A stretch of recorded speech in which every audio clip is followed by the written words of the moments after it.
বিএনপির মহাসচিব মিস্টার মির্জা ফখরুল ইসলাম আলমগীরের একটা কথা নিয়ে আজ আমি এই আলোচনাটা করব।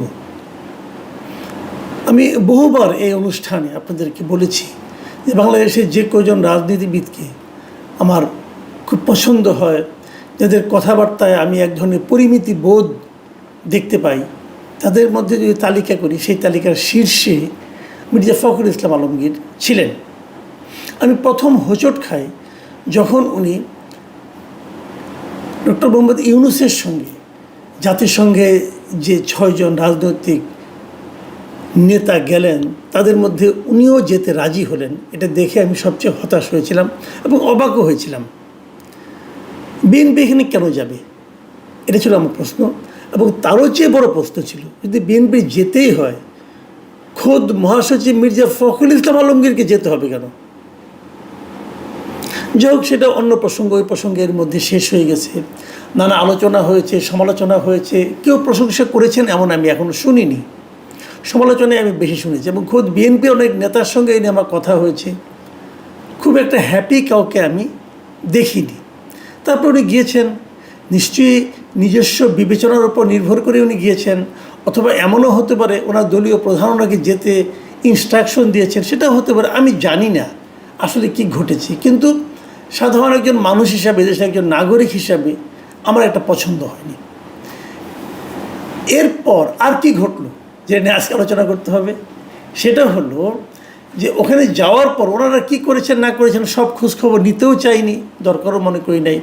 কিন্তু শনিবার দিন মানে 27 তারিখে, গতকালকে আমাদের সময়, গতকালকে তাদের সময় আরও একটু আগে, নিউ ইয়র্কে এনআরবি কানেক্ট ডে নামে একটা অনুষ্ঠান হয়েছে।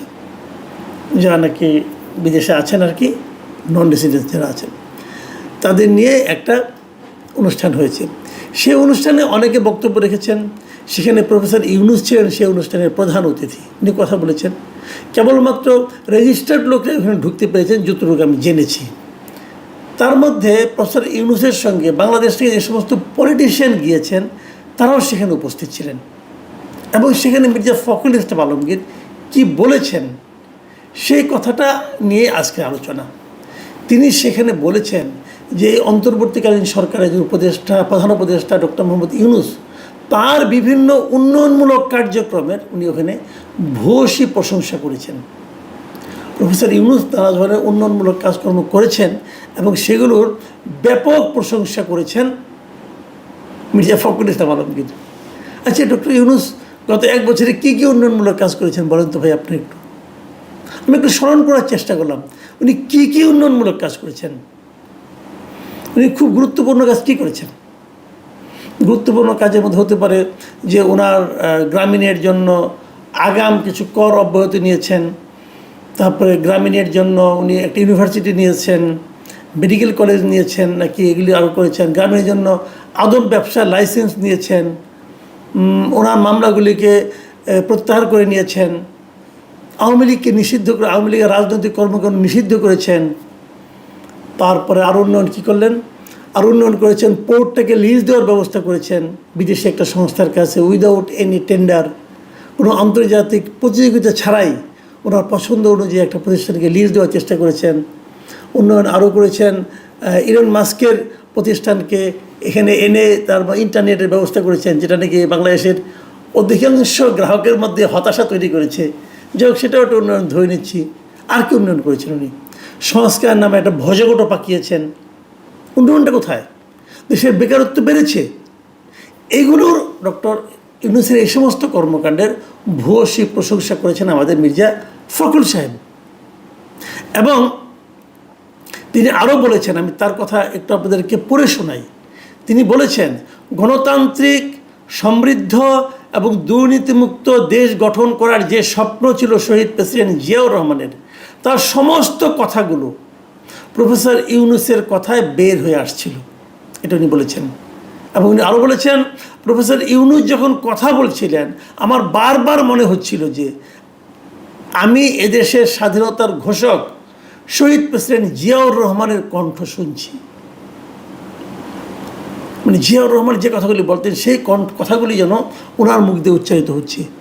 উনি যখন কথা বলছিলেন ওনার কাছে মনে হচ্ছে আরে এটা তো জিয়াই কথা বলছেন। এবং উনি আরেকটা কথা বলি ওনার উচ্চারিত বাক্য, উনি বলেছেন ডক্টর ইউনূস দূরদৃষ্টি সম্পন্ন, দুনিয়া জোড়া তার সুনাম, তিনি দেশকে একটি কাঙ্ক্ষিত মানে দেখতে চান। এটি শহীদ প্রেসিডেন্ট জিয়াউর রহমানেরও চাওয়া ছিল। আমি ডক্টর ইউনূসের মাঝে আমাদের দলের প্রতিষ্ঠাতা শহীদ প্রেসিডেন্ট জিয়াউর রহমানের প্রতিচ্ছবি দেখতে পাই। মানে শহীদ প্রেসিডেন্ট জিয়াউর রহমানের প্রতিচ্ছবি উনি ডক্টর ইউনূসের মধ্যে দেখতে পাচ্ছেন। আর সমস্যাটা কি? তাহলে নির্বাচনের দরকার কি? বিএনপির তখন উচিত হবে ডক্টর ইউনূসকে প্রধানমন্ত্রী করার জন্য আন্দোলন করা, অথবা তারা যে সামনে নির্বাচনটা করবেন সেই নির্বাচনে ডক্টর ইউনূসই তো বিএনপির প্রধানমন্ত্রী ক্যান্ডিডেট হতে পারেন। কারণ যে ব্যক্তি এই দলটা প্রতিষ্ঠা করেছে তার প্রতিচ্ছবি যার মধ্যে আছে তিনিই তো তার দলের সবচেয়ে যোগ্য ব্যক্তি প্রধানমন্ত্রী হওয়ার জন্য, তারেক রহমান নয়, ডক্টর ইউনূস। কারণ আমি কখনো শুনিনি তারেক রহমানের মধ্যে কেউ জিয়া রহমানের প্রতিচ্ছবি দেখতে পায়। ডক্টর ইউনূসের প্রতিচ্ছবি দেখতে পাচ্ছেন ওনারা, এই দলের মহাসচিব ডক্টর ইউনূসের মধ্যে। মানে একটা দল, মানে আমি কি বলবো, উনি একজন রাজনৈতিক ব্যক্তিত্ব, ওনার মধ্যে উনি বিএনপির রাজনীতি করেন না, ওনার মধ্যে এরকম রাজনৈতিক দেউলিয়াত্ব কি করে ভর করলো আমি বুঝতেই পারি না। আর উনি যদি সেই রাজনৈতিক দলের মহাসচিব হন তাহলে সেই দলের মধ্যে কী অবস্থা হলো, এ দলের সাধারণ মানুষের মধ্যে রিয়াকশনটা কি জানেন? আমি আজকে বেশ কয়েকটা ফোন পেয়েছি, অনেকে আমাকে মেসেজ করেছেন হোয়াটসঅ্যাপে এবং আমার মেসেঞ্জারে, তাদের এই রিয়াকশনগুলো শুনেই কিন্তু আজকে আমি এই অনুষ্ঠানটা আসলে করতে বসেছি। আমি এটা দেখার পর সকালে আমি এটা নিয়ে একটা আমার যে চ্যানেল আছে এই কথা চ্যানেলে, এই চ্যানেলে আমি একটা মানে জরিপ দিয়েছিলাম যে এই কথাটাতে মানুষ কি মনে করে। মানে মিস্টার ফখরুল ইসলাম আলমগীর এই যে কথাটা বললেন, এটা কি তার জিয়ার প্রতি ভালোবাসার প্রকাশ ঘটালেন, নাকি উনি ইউনূসের প্রতি ভালোবাসার প্রকাশ ঘটালেন, নাকি উনি ওনার নিজের দেউলিয়াত্বটা প্রকাশ করলেন? 78% লোক বলেছে এই বক্তব্যের মাধ্যমে মির্জা ফখরুল ইসলাম আলমগীর নিজের রাজনৈতিক দেউলিয়াত্ব প্রকাশ করলেন। 78% মির্জা ফখরুল দেউলিয়া হয়ে যাচ্ছেন দলকে নিয়ে নাকি একা একা।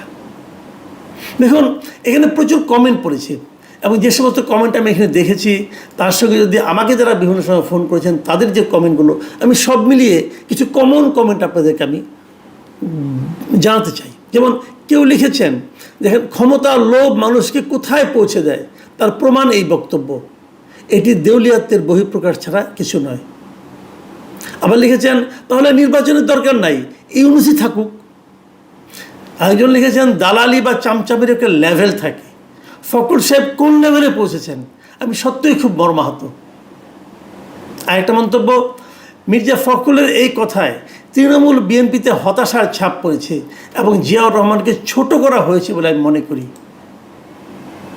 আরেকজন লিখেছেন, মির্জা ফখরুলের এই বক্তব্যের মাধ্যমে তিনি মহাসচিবের পদের মর্যাদা হারিয়েছেন। আরেকজন লিখেছেন যে মির্জা ফখরুল ইসলাম আলমগীর সাহেবকে আমি একজন জেন্টেলম্যান লোক ভাবতাম, কিন্তু ওনার মুখ থেকে এইসব কথা শুনে মনে হয় বয়স বাড়ার সাথে সাথে ওনার সেন্সলেস হয়ে যাচ্ছেননি। যাই হোক, এই যে কথাগুলি হয়েছে, আরেকজন লিখেছেন যে ইউনূসের হাত ধরা ছাড়া তো উপায় নেই, তার জন্য ফখরুল সাহেব আবার একটু তেল মারলেন। মূল কথা হলো তাদের নির্বাচন দরকার, যার জন্য নিজের অবস্থান যে কতটা নিচে নামাচ্ছে তা হয় ফখরুল সাহেব টের পাচ্ছেন না, পরে বুঝবে ইউনূস কি জিনিস। যাই হোক, আর সমালোচনা করে লাভ নাই, আমি কেবল আরেকটা বক্তব্য বলে শেষ করছি। আমাকে একজন লোক লন্ডন থেকে আমাকে ফোন করেছিলেন। এই ভদ্রলোক মাঝে মাঝে আমাকে বিভিন্ন ইস্যুতে ফোন টোন করেন, তার নিজস্ব মতামত বলেন। উনি ওনার পিতার রেফারেন্স দিয়ে বললেন যে ওনার বাড়ি নওগাঁ। উনি বলেছেন যে একবার একরকম একটা ঘটনা ঘটেছিল, মানে 80-র দশকের কথা, 80-র দশকের একটু আগে, 78, 79 এরকম টাইমের ঘটনা, যে জিয়াউর রহমান তখন একটা খাল কাটার আন্দোলন করছিলেন। নওগাঁর আত্রাই থানার কালিকাপুর গ্রামের পাশ দিয়ে একটা খাল গেছে। সেই খালটা খননের জন্য জিয়াউর রহমান সশরীরে সেখানে গিয়েছিলেন। খাল কাটার কাজ শেষে দুপুরবেলা খাওয়ার আয়োজন করা হয়েছিল নওগাঁ ডিসি সাহেবের তত্ত্বাবধানে। ব্যাপক আয়োজন খাওয়া দাওয়ার। এটা দেখে জিয়াউর রহমান জিজ্ঞাসা করেছিলেন, এই যে ব্যাপক আয়োজন, এটা আসলে টাকাটা কোত্থেকে আসলো? ততক্ষণে কিন্তু জিয়াউর রহমান সাহেবের হাতটা ধুয়ে খেতে বসবেন এই অবস্থায় ডিসি সাহেব বললেন, এটা সরকারি তহবিল থেকে টাকাটা দেওয়া হয়েছে। জিয়াউর রহমান আর সেই খাবারটা খাননি। উনি কেবল বলেছিলেন যে সরকারি ফান্ডের এভাবে অপচয় করবেন না। এটা হলো জিয়াউর রহমান। জিয়াউর রহমানের যারা প্রচণ্ড সমালোচক তারাও কিন্তু বলবেন জিয়াউর রহমানের সততা এই পর্যায়েই ছিল। আর তার সঙ্গে আমি তুলনা করছি সেই ব্যক্তির, যে ব্যক্তি 104 জনের বিশাল বহন নিয়ে যাদের সঙ্গে সাধারণ পরিষদে গিয়েছেন। এদের পেছনে কী পরিমাণ বিপুল ব্যয়, এই ব্যয় কোত্থেকে আসছে? সরকারি ফান্ড থেকে আসছে। জিয়াউর রহমান যেতেন, মির্জা ফখরুল, আপনি জিয়াউর রহমানের সঙ্গে মন্ত্রিসভায় হয়তো বা ছিলেন না, আমি জানি না, আমার মনে নেই। একটু খোঁজ দিয়ে দেখেন না পুরনো নথি ঘেটে। জিয়াউর রহমান যখন জাতির সঙ্গে সাধারণ পরিষদে যে কেউবার গিয়েছেন, কতজনের বহন নিয়ে গিয়েছিলেন?